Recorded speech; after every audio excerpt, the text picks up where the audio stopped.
there's an accent chair with porn magazines, porn DVDs, and a doggy pee pad to catch any strays.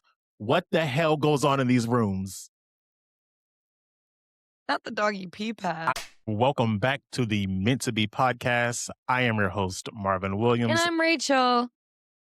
Yep, we were going to get to that. Sorry, did I jump the gun a little bit? Just a little bit, but I mean, if you're ready, you're ready. Okay. If this is your first episode, welcome. You get this one for free because it's our soft launch together. But this is your second time hanging out with us. You're family now, and it's time to make it official and a hard launch. So here's our keep it real deal. Wherever you're listening or watching, do us a favor and please hit subscribe or follow. That's how you keep the show alive. We can keep it real, keep it kind. All right. Today, we're talking about the biggest dream we've ever had and the hardest process we've had to walk through. We've found that the cost range for surrogacy and IVS. IBS? IVS, not IVS. IBS. I don't know what IVS is, but we found out what the price is. The cost range for IVF and surrogacy is about... I think you just said IBF. I know I said IVF. You're killing me here, woman. Sorry, I'm sorry. Okay, sorry. We have found that the cost range for surrogacy and IVF is about $130,000 to $150,000. And it honestly broke us for a minute. So this episode is a bit scary to record, but we're doing it anyway. So welcome to the episode. As always, we're not doctors or therapists. We're just sharing our experience. So if you're going through anything similar, we hope you feel less alone. All right. I can start it off because it's been something that I've wanted for so long. So the way my mom tells it, I've wanted to be a dad ever since I was a child. So I still have the teddy bear that I had from when I was a kid. I have this vivid memory of being like 3, 4, 5 years old, walking through the Florida Mall, holding this big ass teddy bear. And I still have it. It's a little beat up. It used to have a bow tie and like the little fuzzy ball at the end of the little Santa hat that it had. But once I grew up a little bit and got into wrestling, of course, we had matches and all these things. But I digress. So with that teddy bear, I used to have like bedtime stories and dinner and everything that would go along with taking care of it. So it's definitely been something that I've thought of for a very long time. And now that I'm an adult, hoping to be like an actual parent, my vision of parenthood has always been the tiny feet on wood floors, the Saturday morning cartoons and pancakes, and then everything that comes with that. So school drop-offs, graduations, everyday life.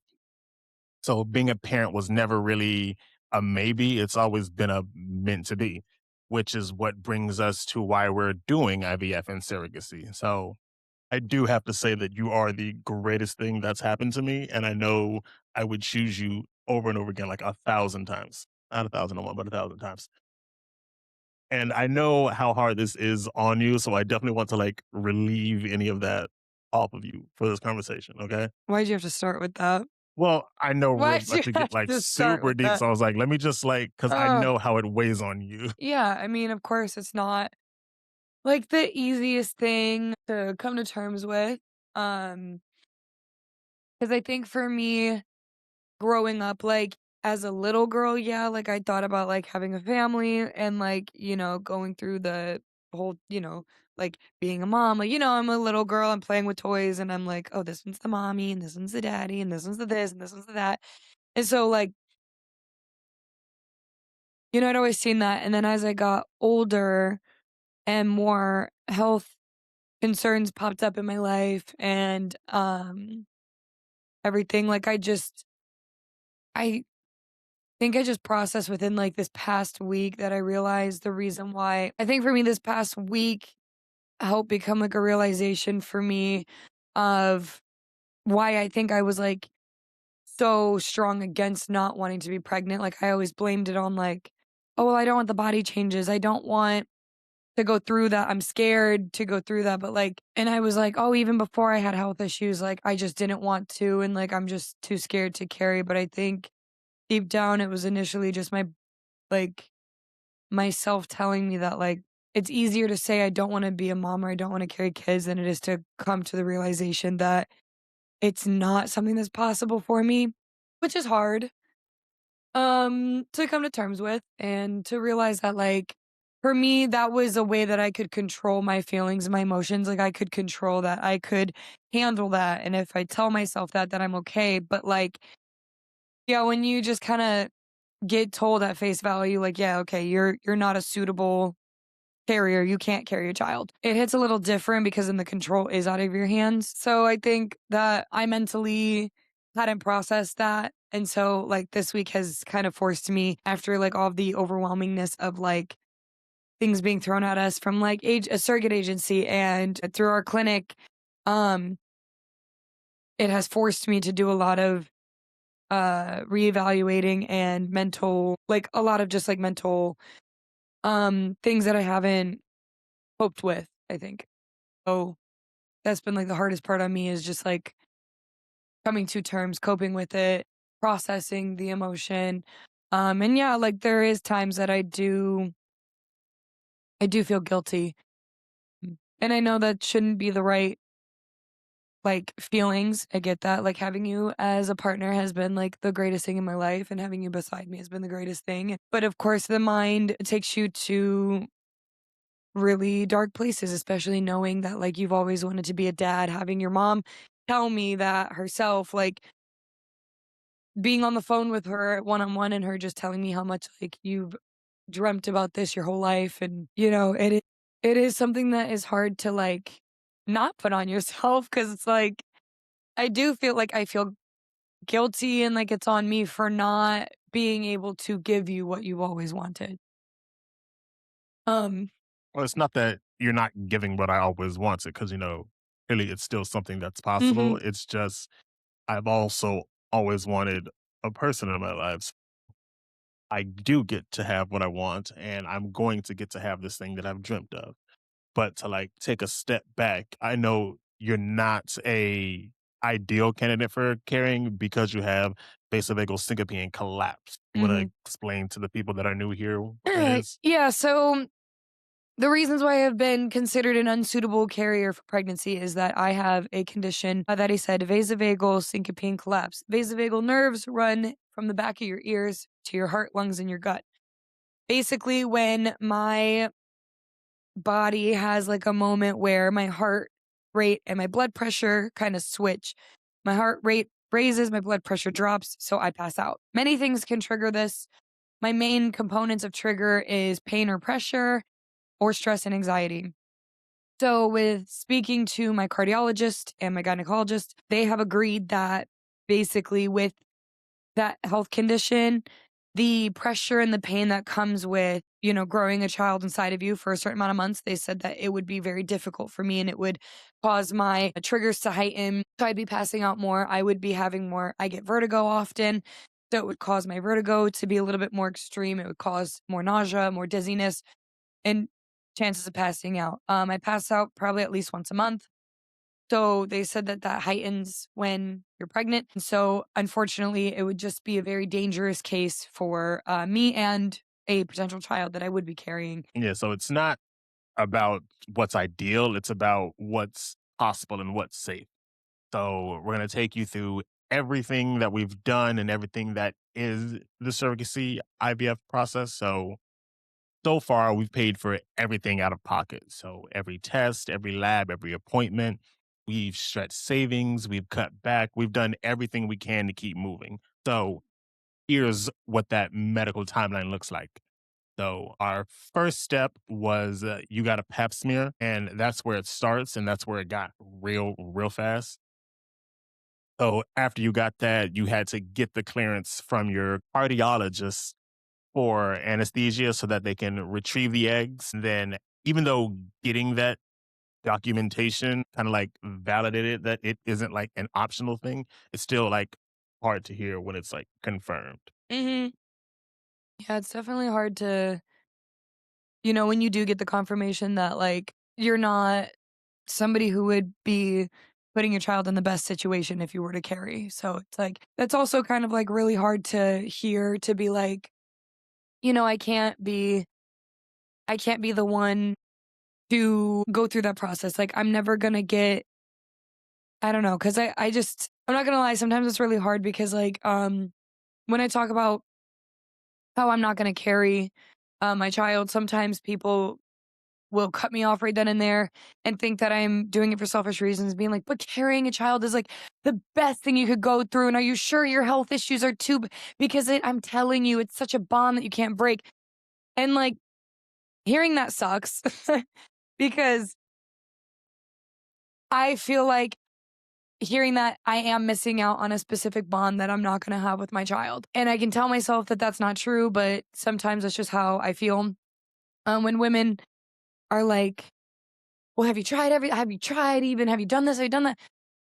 I'm not going to put myself through that. I'm not going to put my child through that because I don't want something to happen where then I blame myself for losing the child. If I were to get pregnant and lose the baby during pregnancy, like I think that would just be too much on me. So I'd rather not even attempt to go through that when I know that my health is in jeopardy and the baby's health is in jeopardy. But yeah, it sometimes is really sucky because like I'm going to miss out on like, maternity photos. I'm going to miss out on feeling the kick for the first time. I'm going to miss out on like seeing the growth within the whole experience. So like it's when something like that is confirmed, like you get like a flash of like this life that you get to see so many people experience, and like I'm so happy for all like my friends and family members that get to experience it. And I like, even though I'm going through stuff like this, I want to know about their maternity and how it goes. I want to know about their babies and how they are. Like, I want you to talk to me about your child. Like, I'm never one to hold it over anybody for like having a baby. Like,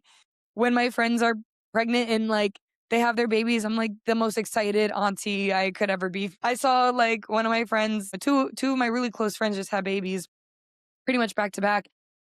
I got to meet one of them so far, and like the minute I held him, I was like bawling my eyes out because I'm like, this is my nephew, and he's so cute, and I can't wait to hold my little niece soon. And like, I think she's like my first niece. Like I've never had a niece before, and so like, yeah, but yeah, I get to miss out on certain things that bums me out. And this is a very like normal thing, unfortunately, because I know the public opinion really does shame people that can't have kids, and it's a sucky situation to be in because it's a very like entitled feeling that you can have kids and now you want to be able to police everyone else. And I don't know how we get away from that because I know is such like a strong thing that so many people have opinions on. Now, from the clearance, that's where things kind of got interesting. So you had an ultrasound where you found out that you have a bunch of, and I looked it up, antral follicles, which house and release eggs. I do my research around here, guys. I am a Good job, good baby. podcast host.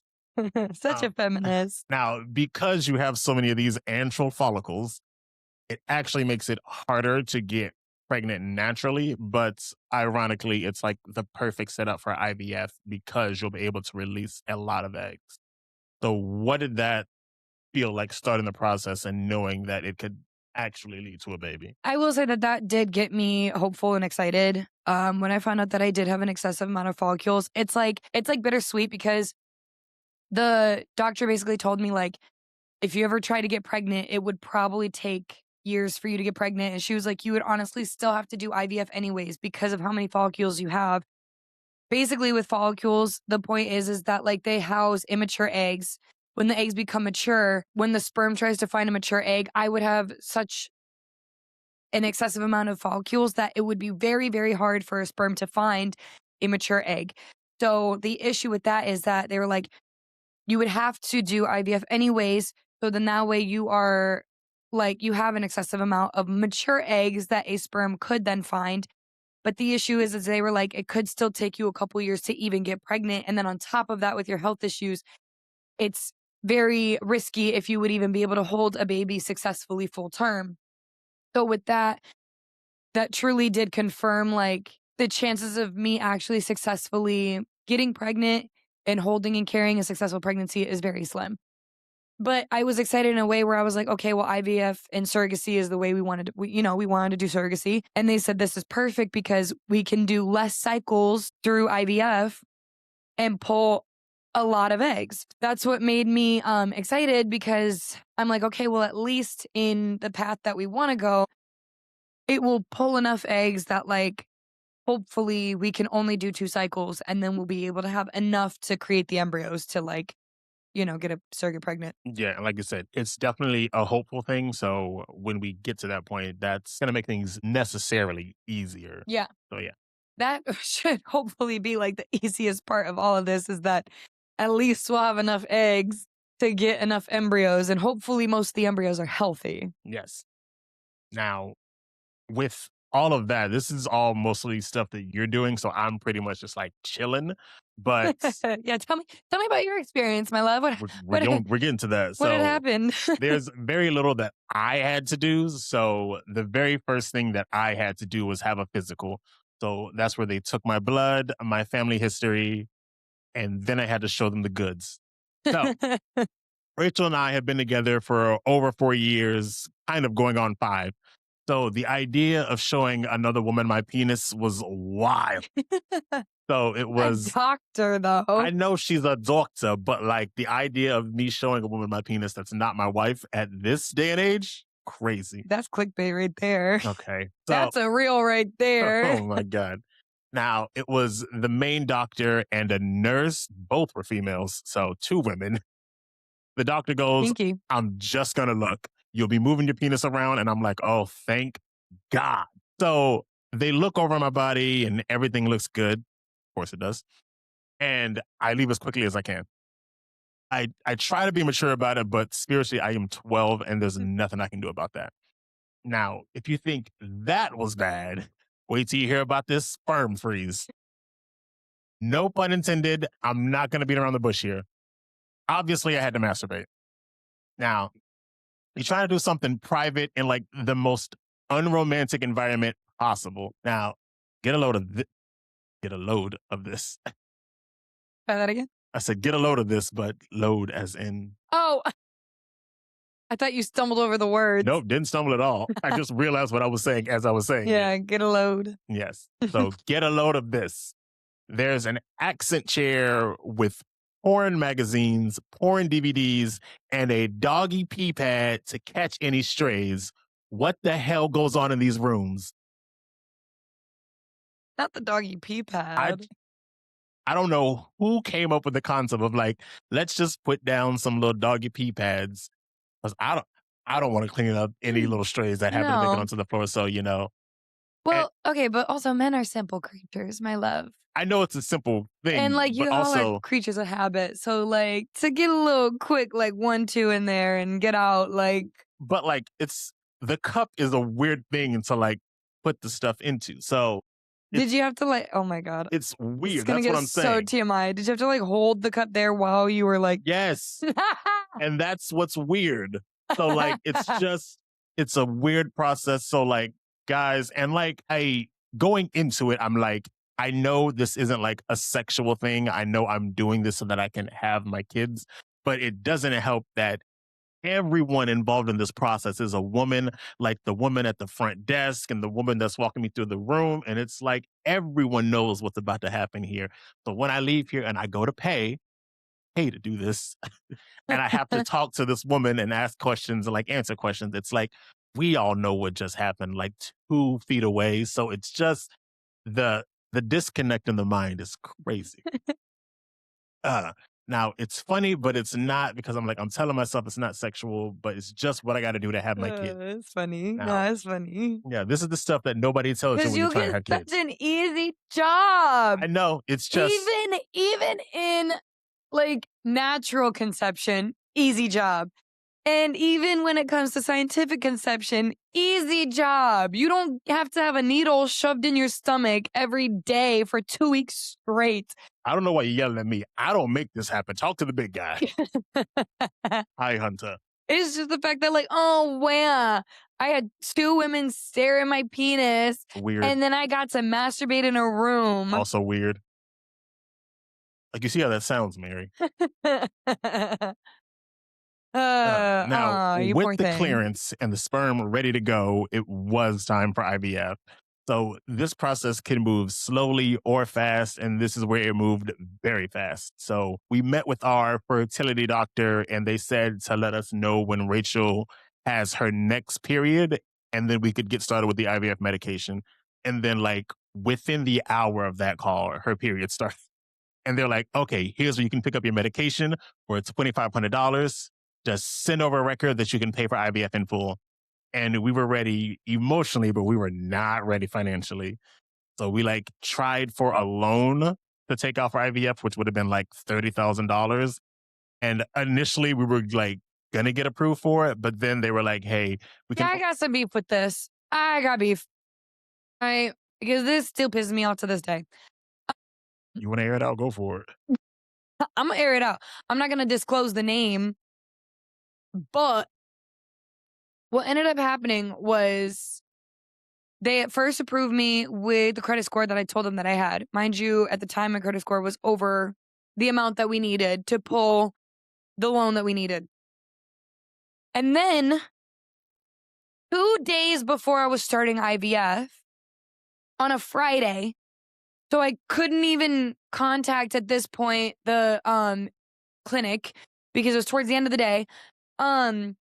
Our financial person had let us know that we were not approved for the amount of the loan that they told us we would be approved for. And that apparently my credit score isn't what she saw. So I sent her a screenshot and I said, well, this is what I'm seeing on my end. And with the amount that you stated, it should be enough. And she was like, oh, well, on my end, I'm seeing this. So you can't get that full amount of the loan. You can get this amount of the loan. And I was like, well, I need the full amount of the loan. And she's like, well, unfortunately, I can't do anything and I can't change anything in the system. You have to wait until your credit score gets back to where it was to then do it. Mind you, my credit score shot because we started a new car loan under this exact freaking company. So I'm like, you guys see, I never miss a payment. I'm always on time with everything. And I'm showing you the credit score that I'm saying, but yet somehow y'all version of my credit score is different. So now you're saying that I can't get the loan, that we can't get our loan. And I literally was like trying to be as nice as possible. Like I'm literally being like super nice, but I'm being like very blunt with her, being like, this is messing up our process. Like, this is preventing us from moving forward to having a child. I hope you understand that this is what is putting us on a pause. And she was like, I can understand your frustration. No, you can't understand my frustration. You don't know what we're going through. So that sent me in a freaking spiral. I was a wreck after that. And then she was like, you're just going to have to wait till your credit score gets back up to where it was. And so now we're just in this waiting game of our credit score getting back to where it was. And the only thing that is hurting my credit score is the age of our car loan because it's a new loan. Yeah, credit is definitely a Credit's scam. a scam. I It's don't know. fake.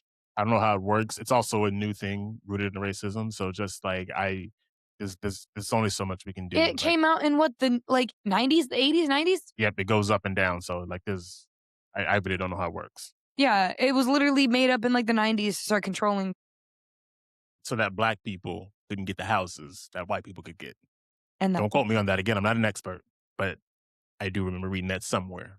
I ain't got no sources, but odds are everything's rooted in racism. We all know that. pretty much this whole country is rooted in racism. Hey, don't tread on me.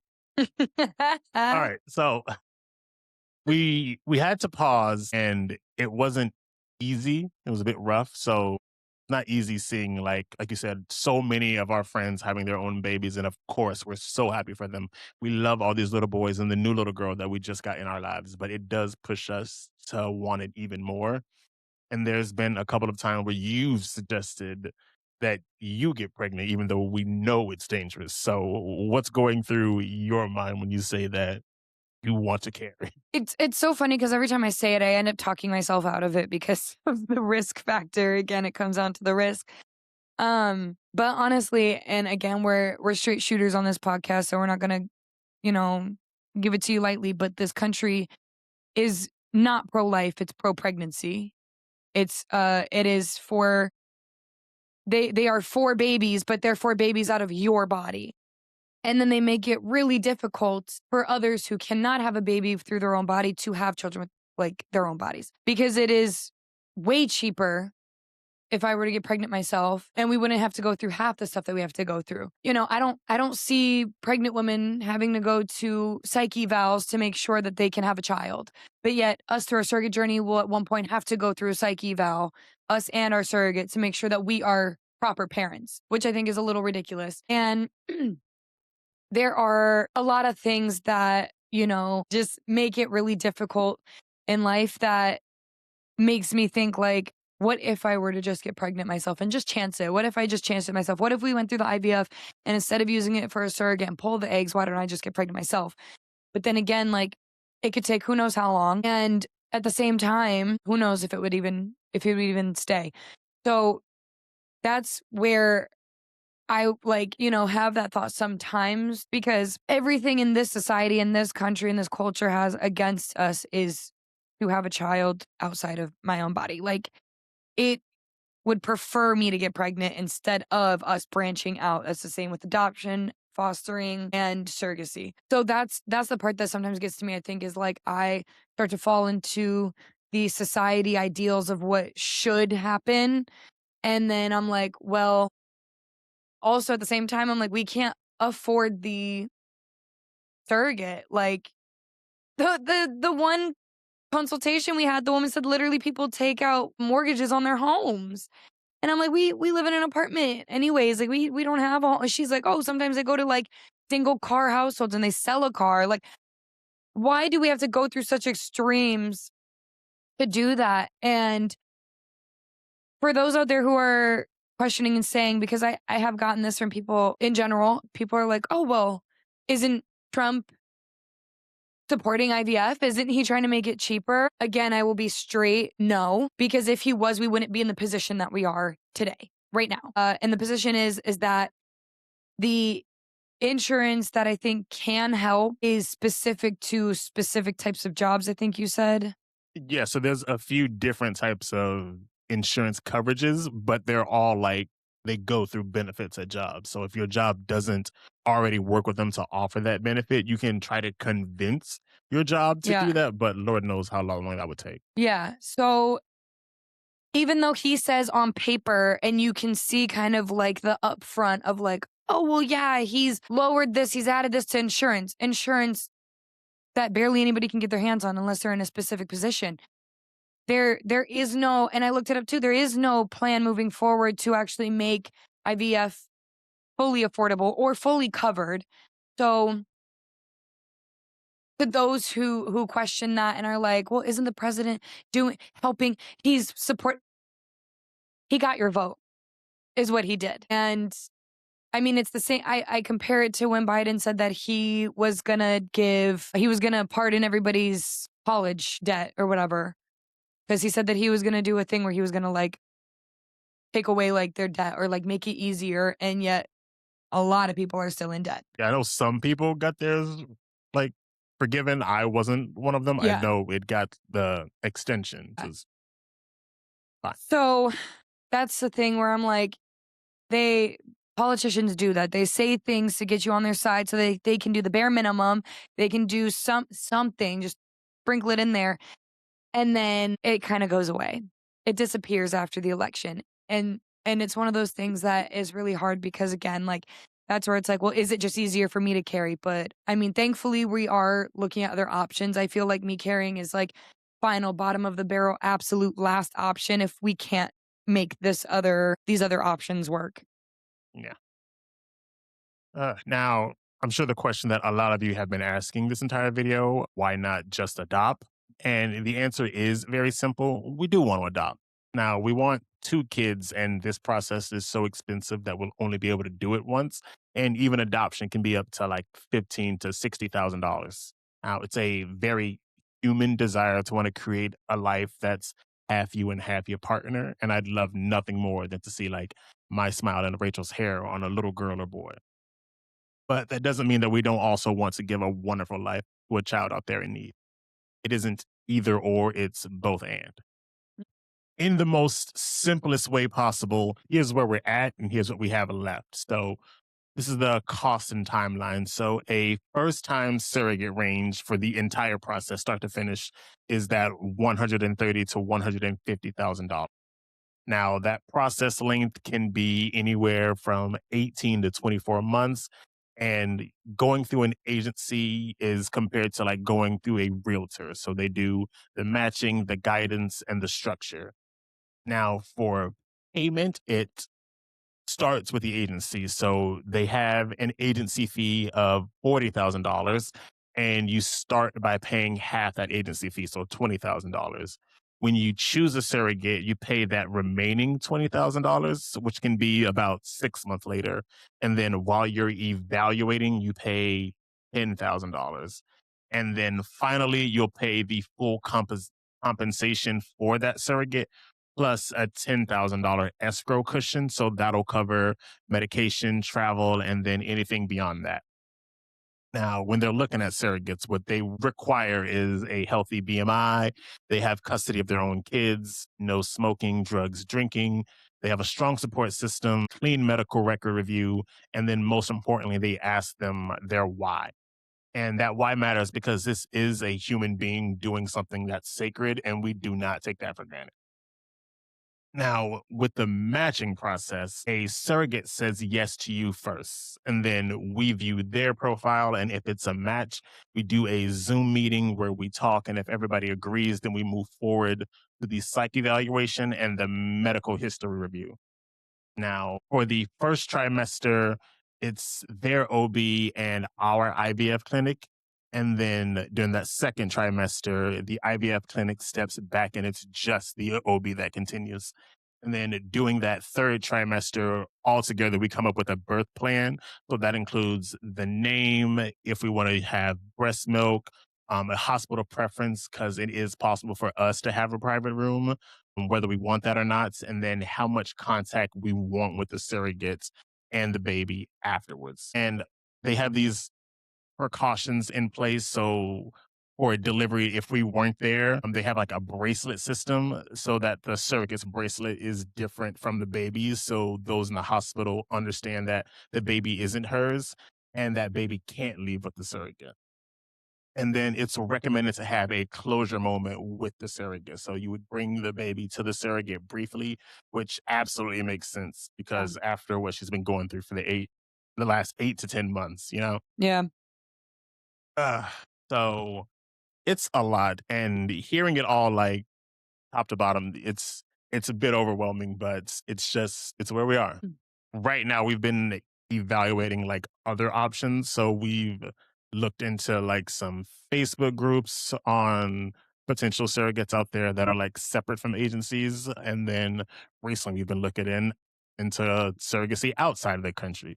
So I know we've set up consultations and meetings and we're seeing how this is all going because it's so much cheaper to do it, privately rather than pulling in the agency. But either way, bring in the lawyers. Yeah, for sure. No, yeah, definitely. We have looked in like out of the country options, and so far we are seeing some that are a lot cheaper. That would be like definitely more realistically doable. That I would say like at most we'd be paying around 70. I think 70,000. It's everything, And start to that's like finish. everything. But yeah, we're figuring out how we're gonna financially even get to the, 70 to 70 to 80,000 range. Definitely looking a little bit more realistic. We would definitely be very like we'd be very like on top of looking into everything and making sure everything looks good, doing it in the out of the country route. But one of the places we even looked at, they have two clinics, one in Texas and one in California. Even then, they have two clinics that are in the United States, which is great, but like their main hub is in Mexico. Actually, so we would be taking, trips down to Mexico, which I'm kind of like, I'm fine with that. Like, we could get a nice little mini vacation, like, every time we go for appointments or visits or whatever we need to do. So I'm kind of like, I'm not mad at it. So yeah, I think if you're taking anything away from this, I think there's 7 things that we wish we knew going into IVF Hmm. and surrogacy. So the price is emotional, not just financial. You can be medically perfect for IVF and still need help. Expect awkward moments, and they don't mean that you're failing. The agency process is long, but it protects everyone. Your surrogate is a person, not a service. Your relationship will need extra softness during waiting, and it's okay to pause for funding. Pausing does not mean quitting. So sometimes progress can look like patience. We're still in it, we're still hopeful, and we'll keep sharing the real parts, both hard and beautiful. Hearts clear? All hearts clear. Guys, I know this was a heavy episode. If you have any advice or anything that you think we can do to help make this easier on us, go ahead, comment below. You guys know where to find us everywhere. But if you still need a reminder, Rachel, where can the people find you? People can find me on Instagram at rosegold_Ray. That's RAE. Or you can follow my nail page. Look at those baddies. It's Nails by Rachael W. That's RACHAELW. And then I'm also on TikTok, and it's just Rose Gold Ray. All right, you guys can find me on Instagram at Marvin_Martian10. Martian is spelled MARTIAN, the number 10. And of course, you can follow the podcast on both Instagram and TikTok at Meant to Be Pod. That's MEANT, the number 2, BEPOD. And then, of course, email us at meanttobepod@gmail.com. Of course, along with this whole thing, we do have our GoFundMe for the IVF and surrogacy. No one is obligated to donate, truly. If all we've ever done is make you laugh, we're already grateful. So if you can't give financially, sharing is powerful. But if you do have within your means, please consider donating. The link is in the description. It's in the link in bios, in every post. So it's out there. So until next time, we'll see you guys in 2 weeks for the 1-year anniversary of Meant to Be podcast. Wow. Yeah, 1 year. Raj is sick of me. Got it. All right. So until next time, keep it real, keep it kind. See ya. Bye, everybody. Goodbye.